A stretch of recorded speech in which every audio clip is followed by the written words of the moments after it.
The alcohol laws in New Zealand are mental. Play the theme music. Hello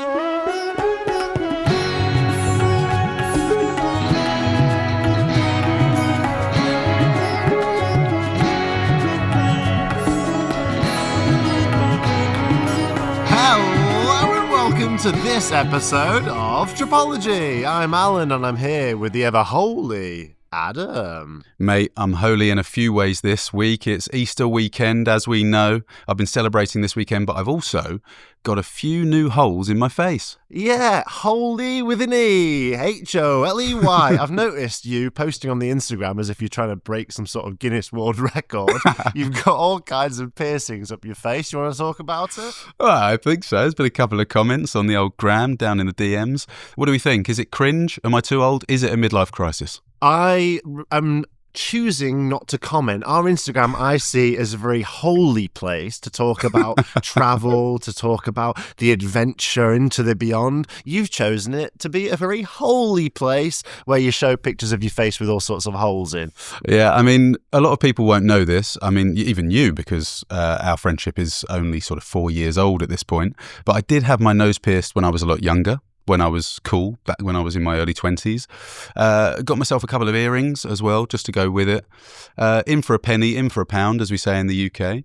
But I don't know, I think I've had some good comments. It feels all right. It feels like the right time. And I guess I've been wanting to do it for such a long time. And now that I'm in that backpacker mode, I feel like, that I'm not customer facing. I'm not going to any business meetings. I think it's all right. And that might sound sort of an old fuddy-duddy traditional thing to say. Yeah. But I just, I don't necessarily want to be walking around with a nose ring while I'm going into corporate environments, is all I'm saying. Well, here's what I'm saying, mate. If you wanted to do it and you're happy with it, I'm proud of you for doing it. I think we should all just do whatever we want. So I think nice, if anything, to have metal in your face. Yeah, I mean, it might throw a bit of a spanner in the works, excuse the pun, only because you're going to be in Asia. We've spoken about that before, over the next week or two perhaps. I would love to join you, but the woman who pierced my nose did say, do not submerge your head underwater, and we all know that the diving in the Philippines is absolutely fantastic. So, tough one. Yeah. Did she also say, don't go through one of those airport scanners?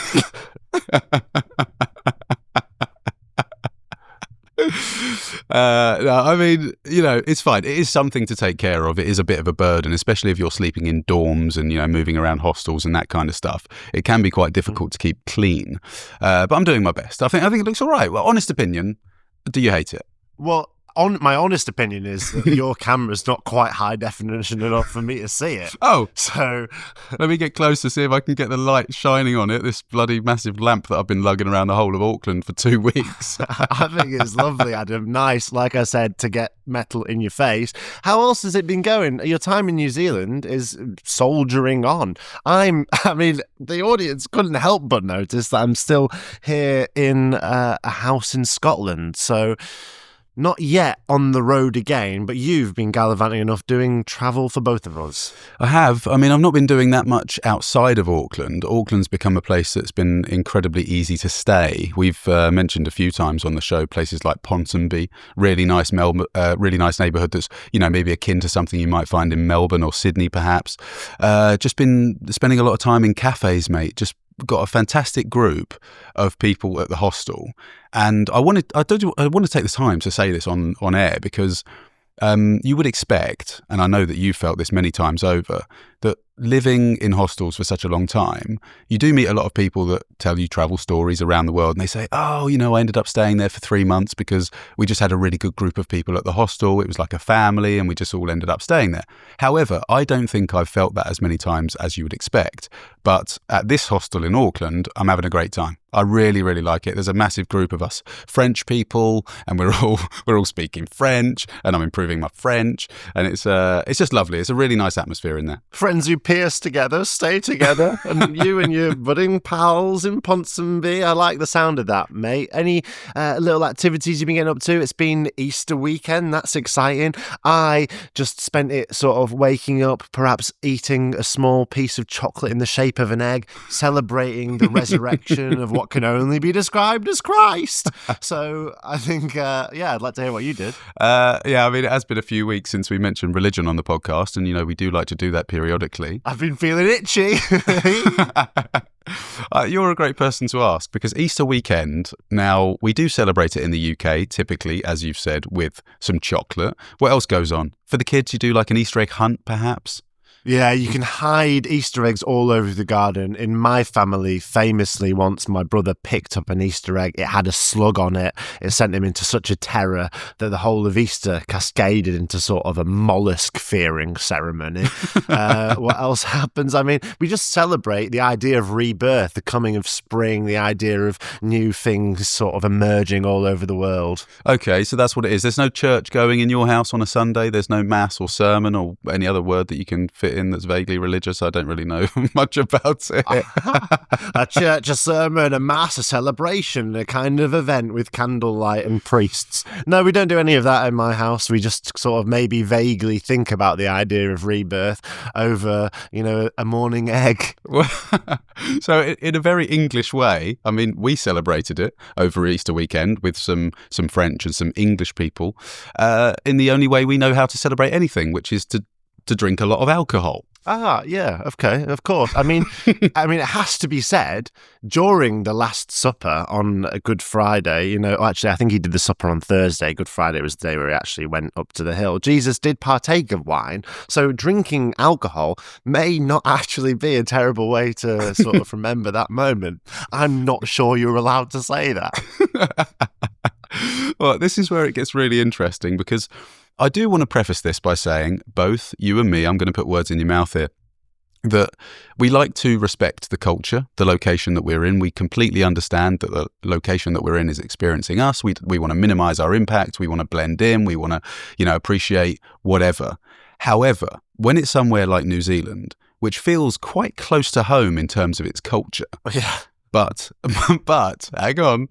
But there are some rules and regulations surrounding alcohol which I think make absolutely no sense. They're completely unfounded, and it threw a massive curveball towards me and certainly the other English guys, to the point where we were parading around the streets just, scratching our heads thinking, fucking hell, this is absolutely mental. Okay, do you want to talk to me about it? Do you want me to do some Easter therapy for you? Yeah, I would like to, mate. So I'm going to tell you everything I know about the rules and regulations. I've done a little bit of reading, but it was after the fact, because this is the sort of thing that made its way through to us in terms of the information, the flow of information, way too late. Okay, so we knew that there was Good Friday coming up, and we knew that there was Easter Sunday and Easter Monday. Now, the first time I knew something was wrong was when I turned up to a supermarket on Friday morning to just buy some fruit, and the supermarkets were closed. Now, it's very rare that a supermarket shuts, especially on a public holiday. I don't know if that happens in the UK. Maybe they close early, but I would like to think that they would do some pretty good business on these holidays. Where are you heading? You heading to a countdown, something like that? Is that the name of a supermarket in New Zealand? Yeah. No, Woolies, mate. Okay, yeah, all right, Woolworths. Actually, do you know what? I think maybe Countdown's Canadian, and it's the Canadian version of Woolworths. I'm not quite sure. Woolworths is the big green one, the main one. You got it. Right, okay, yeah, gotcha. So then I started asking questions, and then you go back to the hostel, and of course it makes its way through the grapevine. Oh yeah, everything's shut. Oh, by the way, it's not just everything's shut. It's Good Friday, which means that none of the bars are going to be open either, because they can't sell alcohol by law. And you start going, okay. So, right, does this extend any further than that? Oh, yeah. So at that point, you're thinking, finally, some fucking respect for a religious festival. Yeah, all I wanted to do was just sit there completely sober and think about what Good Friday means to me. Now I can have the kind of contemplative Good Friday that I've been waiting for my whole life. There's me going, no, hang on, it's a Friday night, though. Have they not taken account for the fact it's a Friday night, and that's when you drink alcohol? Good Friday night. Yeah, so then, we're all scratching our heads thinking, oh, fucking hell, that came around quick. That's a bit of a surprise. And then we start talking to people about the weekend, right? And the manager of the hostel, he's a lovely guy, he's from Wales. He said, it gets even more bizarre than that, lads. Friday, Good Friday, nothing's open. However, at 12:01, because it's technically Saturday, all the bars and clubs open and you can drink alcohol and go and party. I was like, okay, Right, so tonight, if we want to go out... It's a bit of a loophole, isn't it? Yeah, it's a good one. So, all right, if we want to go out and drink, we either buy our alcohol before, but that time had already passed, unfortunately. Maybe we'll find someone in the hostel who was smart enough to buy a couple of bottles of wine that we can get some off. And then we just wait until 12, we go out, we have a good time, whatever. He said, do be careful, though, because on Saturday night, everything is open until 12, because 12:01 is technically Easter Sunday, when everything shuts again. And I'm going like, what? Well, hang on, what do you mean? Like, what about all the clubs and bars open on a Saturday night? He says, yeah, they just open slightly earlier, and then they close at midnight, and everyone has to go home. I'm going, because it's Easter Sunday. Okay, that's quite crazy. However, again, there were a few rumours that there's maybe a couple of bars that had an exemption. There's maybe some areas of Auckland that for some reason have got an exemption as well. There's maybe some places that you can buy alcohol as long as you're eating food in the restaurant at the same time. They weren't exempt from the benefits of Christ literally dying for their sins, though, weren't they? No, they reaped the benefit of his sacrifice, but they got exemption from the alcohol sales law. Very convenient. It was really, really strange. It was like so backwards, and maybe I don't fully understand. No, I mean, I have to go on air and say it because that's what we were all saying at the time, and I'd rather represent myself as I was then. But I was walking around the streets with this bunch from the hostel, and we're trying to get into bars and stuff, but the people are piling out because it's 11:55, and I went, what happens if they're remaining in there after midnight? Do they turn into a fucking pumpkin? Yeah, I've got no idea. But there's one security guard. So I'm on K Road. We love K Road in Auckland. There's a bar there that we were going to go to. Everyone's piling out the bar as we arrive at 11:50. And I spoke to the security guard and I said, hey, mate, I don't really understand the rules, but I've heard that they're, through a bunch of people that maybe we can't find anywhere to go after 12 or for some reason we can't buy alcohol. Is that true? And he said, yeah, because we go to church on a Sunday. I was like, oh, God. Okay. Don't use God's name in vain, you bastard.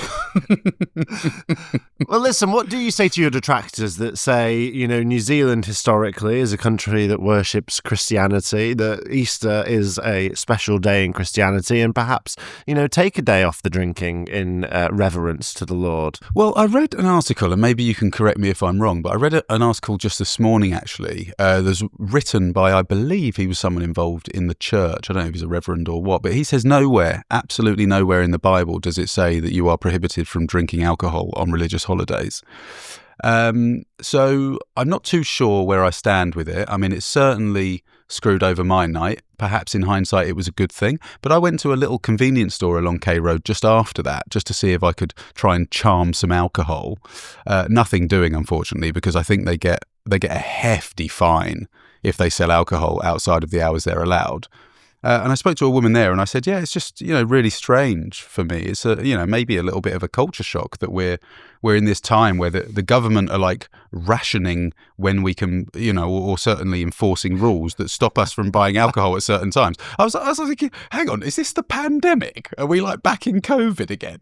Are we allowed? I don't know. Are we allowed out? It brings me like a strange sense of joy, you sort of squirreling around Auckland on Easter Sunday, desperate to find some booze. I think it's a beautiful image. No, I mean, I know it sounds bad, but it got to the point where it was more about principle than whether I wanted a drink or not. I mean, I was pretty sober at this point. I was just thinking, I should be I'm a fucking adult. I should be allowed to buy alcohol. So I spoke to this lovely lady and she said, yeah, I mean, we have a huge alcohol problem in New Zealand anyway, and it is to try and curb that. And I said, so what's the result then? Does it help? And she said, no, everyone just gets pissed much earlier and everyone buys loads more booze earlier in the day or the week before. And I was like, oh, okay. So it has the adverse effect. It sort of accelerates the problem, does it? I mean, mate, what do I know? Well, it's an interesting concept, isn't it? I seem to remember something similar to that. I mean, St. Paddy's Day is just a few weeks before, isn't it? That's a major one. So I think maybe I just had an organic week off when it came to Easter Sunday when I was there. I don't remember being sort of caged in and wanting to unleash my alcoholism out into the world. But I'm sorry you had the experience, mate. No, I mean, it was somewhat similar and reminiscent of the pandemic because there were rules that were being enforced that I was looking at and analysing and trying to do a little bit of research into to why they were being enforced or implemented in that way. And I just remember thinking, but there's no logic behind these. They just don't make any sense. So did you take the opportunity to ponder the resurrection, ponder rebirth, ponder the whole concept, or did you? No, not at all. No, I spent most of the night just speaking to other backpackers to see if I could score a beer. Well, there we go. With that, let's head on a brief meditation break. If you love the podcast as much as we love you, please could you take the time to rate the show on your favourite podcasting platform? Yeah, go and give it 5 stars. Everyone else has. We're just waiting on you. Thanks for supporting us. It means the world to us. Like a beer left on a shelf, unable to be purchased until 24 hours of holiness have passed. Allow your conscious mind to return into your brain. Adam, I can't help but paint an image of you roaming the Kiwi streets, desperate for booze on a religious holiday. And that progression of thoughts leads me to wonder, have you tried to get a fucking job yet? Oh, well, yeah, because it sounds like a little bit like an alcoholic. Something an alcoholic would do. Well, I'm just a bit concerned. There's a lot of tasks that need doing for the podcast. They haven't been done. You're messaging me going, "I love you, man," on Easter holidays, and I'm just worried that perhaps you are feeling a little bit unemployed. Yeah, well, it's stark at the moment because usually I frame my alcoholism by getting a job in the wine industry, so it goes somewhat undercover. Yeah, you've got piercings in your face. It's all basically. I'm wondering, is everything okay? You see the size of the fucking tattoo on my back. It's a picture of a beer bottle. Yeah. Just to answer your question, I mean, it's a bit of a sore subject for me at the moment, mate, trying to find a job in New Zealand. As you well know, and so will the listener, that I'm on a working holiday visa. Thank goodness they increased the age limit to 35, which meant that I was included. It turned my head, and then I knew I was going to come here to work in a country that I've always wanted to work in. And the wine industry here is it's pretty special. I mean, obviously some world-renowned wineries, some of the world's best wine. And I was really looking forward to coming here and seeing what it was all about. Now, I'm going to be very honest about this, I've applied for 2 jobs. And this would be quite a good thing for us to chat about, mate, quite a good conversation, because hopefully it resonates with a lot of backpackers out there, a lot of people that have lived in other countries with, great experience, great qualifications, highly educated. And we're in a position where we're almost sort of vulnerable, because the businesses that we're applying to work at, they know that they have their pick, really, of all the people that are here. And I don't know whether it's certainly not the same as it used to be, certainly in Australia when you're doing farm work and stuff. I mean, people were getting exploited, wouldn't you agree? Yeah, it was definitely a problem that people, were basically working for free in exchange for the extension of their visa. Yeah, doing absolutely horrendous jobs in awful conditions. So, I do feel somewhat a bit sensitive about this, because I've applied for 2 jobs, which I was absolutely certain I'd get interviews for, and was quietly confident that I would be considered for the role. And unfortunately, in both of these situations, I've been successful in getting an interview. I've had a great time with the companies themselves, either in an interview capacity or even a trial shift in a wine bar. Well, I'm not going to mention the name, obviously. However, I've received the responses and they've been negative. They've been unsuccessful. And it's quite a strange moment in my life, actually, if I can be so serious as to say that, because it's a bit of a wake-up call, mate. It really is. You think... I'm thinking about the last 10 years of my life and all the things I've achieved in the wine industry, the wealth of knowledge that I have, the qualifications that I've done, the amazing opportunities that I've been very lucky to work, and the incredible people that I've worked with as well and learnt a lot from.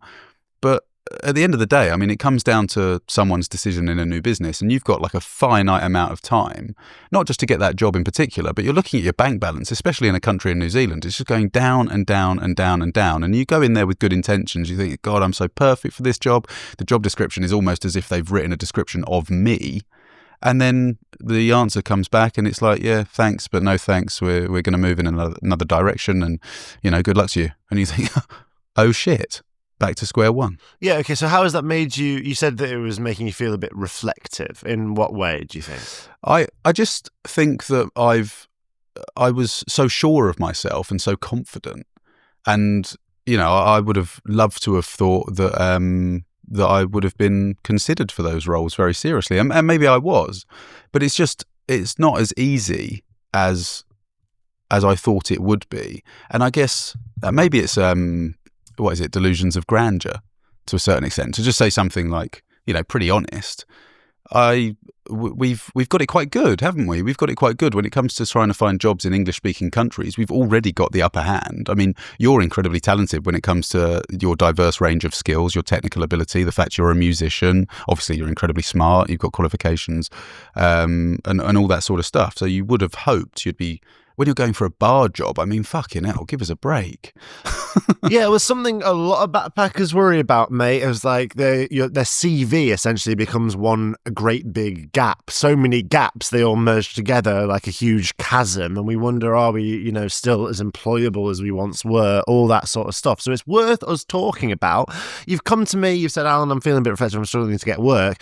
Let me tell you a little story about when I first arrived in New Zealand, because when I first arrived in Auckland, I was in a horror show of a situation. I'd just been mugged in Johannesburg. Mm-hmm. I had about £250 left to my name. It's not fun.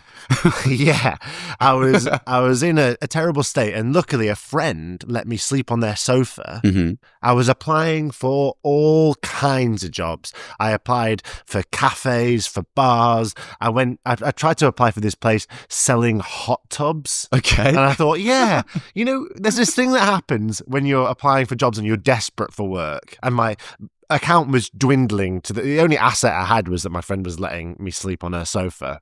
There's a thing that happens when you're that desperate where you start questioning yourself so much. I was like, yeah, maybe I am a hot tub salesman. Maybe that is what I do. Maybe that is what I'm best at. Yeah. I remember calling my family and being like, yeah, I'm going to sell hot tubs. And my mum was like, what? Sorry? I was like, what do you mean, what?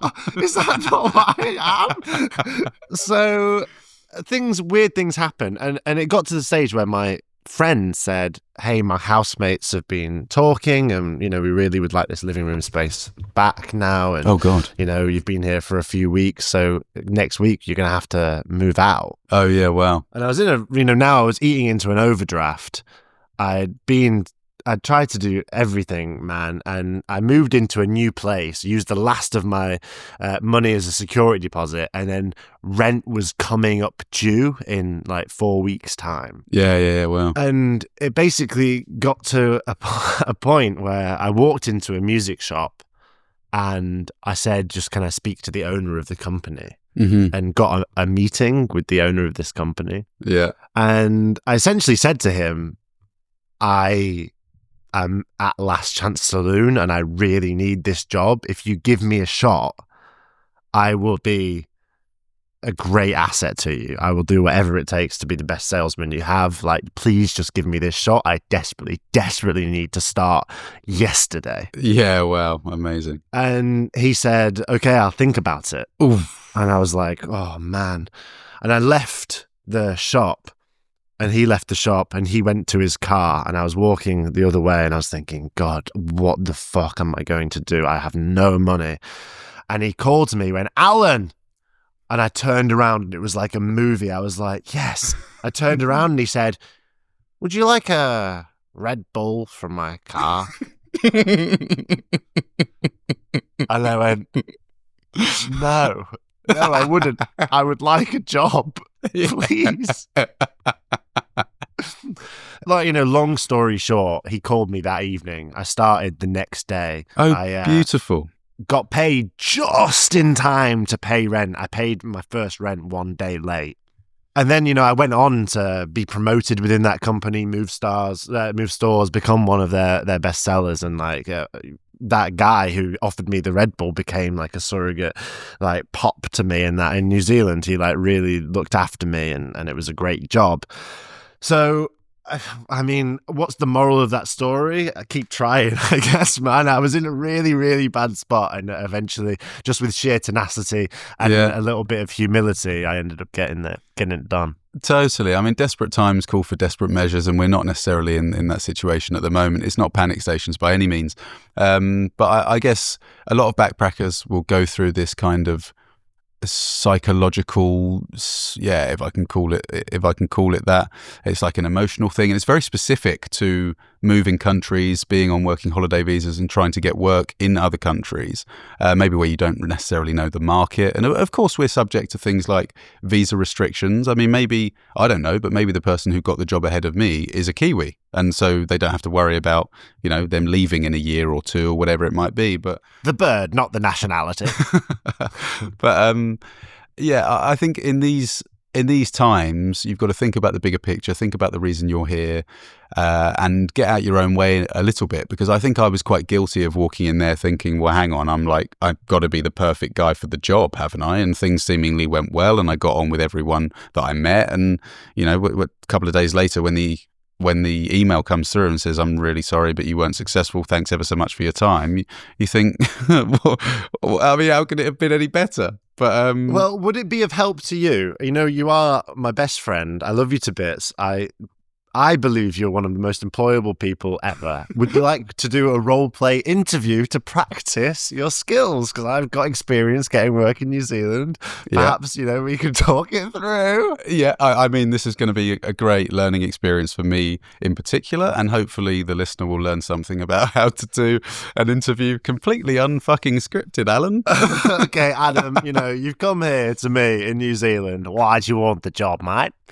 I just really want to get stuck into something that I really believe in, something that aligns with my values. I'm very passionate about your business. I've done a bit of research on the company. I know that you have been in business for at least a week now, and I really like the look of what you guys are doing. I can't help but notice that you've done absolutely fucking nothing but travel for the last 10 years. As an employer, how can I be confident that you're going to stick around for more than a couple of weeks? Well, it's been a really long time now, and as you've seen from the date of birth, it isn't on my CV for obvious reasons. I am now 35. I'm starting to slow down a little bit. I'd like some stability. You don't look it.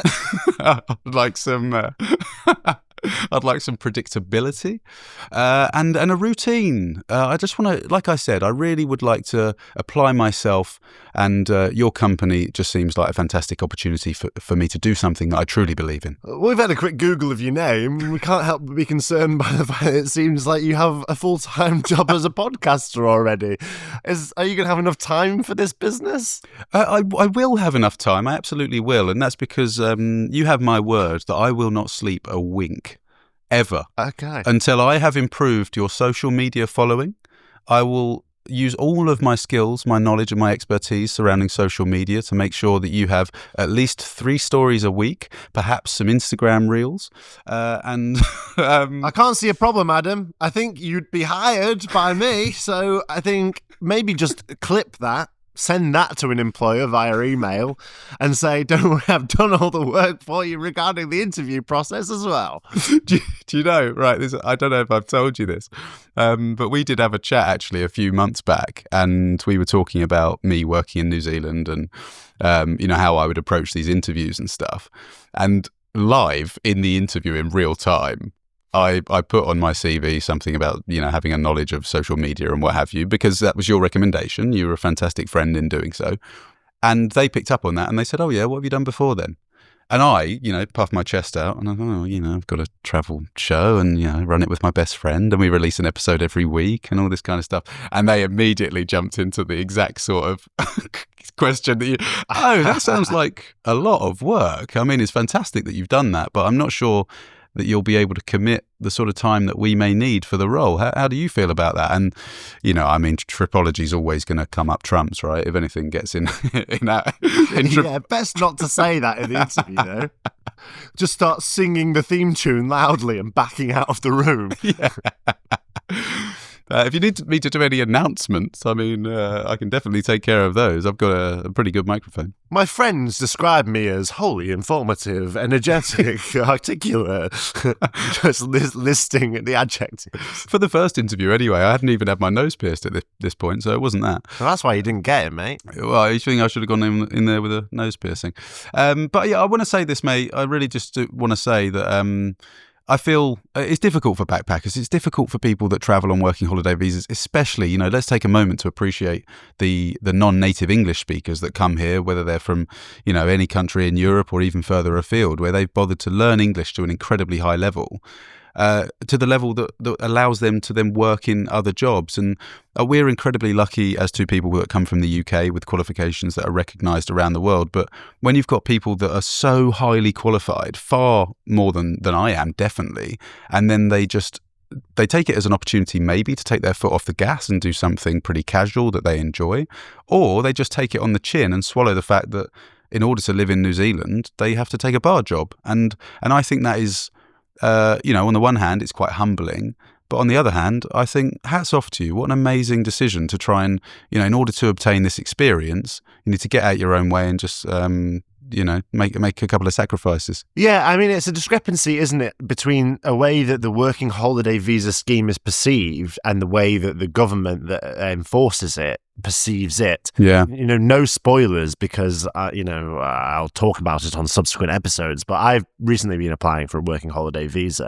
And the onus very much is that you're supposed to be going on a holiday and working a little bit. The way that the governments want you to do the working holiday is to travel around the country and do a few odd jobs and earn cash so that you can travel more whilst you do that. You're not supposed to be bunkering down, earning serious cash, and then leaving after a year. So completely. So it's a difficult little alteration in perception, whereas my argument as a traveller is always do things that progress you professionally. So find a job, like for me, it was in the music industry in a small way. I learned to repair guitars when I was in Auckland that came in very useful later on. For you want to work in a field that you have experience in that can progress your CV. So it's a difficult balancing act, isn't it? Yeah, no, it's very difficult. And I do think that there are a number of jobs or industries that have become sort of backpacker specific or specific to backpackers.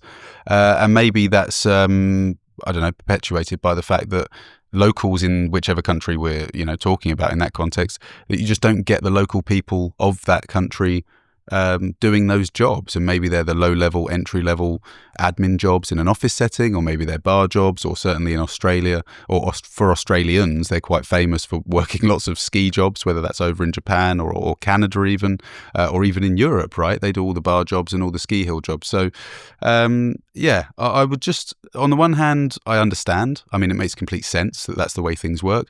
But on the other hand, I would love people that do want to travel and live in other countries to hopefully aim their sights a little higher and then achieve those things as well. Yeah, it's an interesting dialogue to have. Me and you are both experts on working holiday visas at this point. We've both done multiple ones. So if anyone has any questions or anyone's struggling to get work whilst traveling, go to tropologypodcast.com.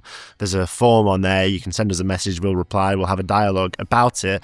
We're interested in following your adventures through New Zealand as you continue to try and get that job.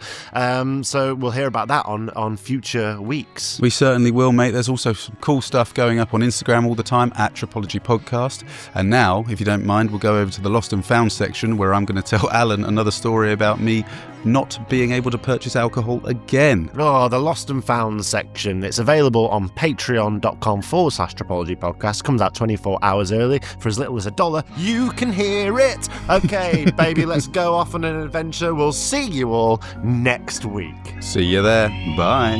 Bye.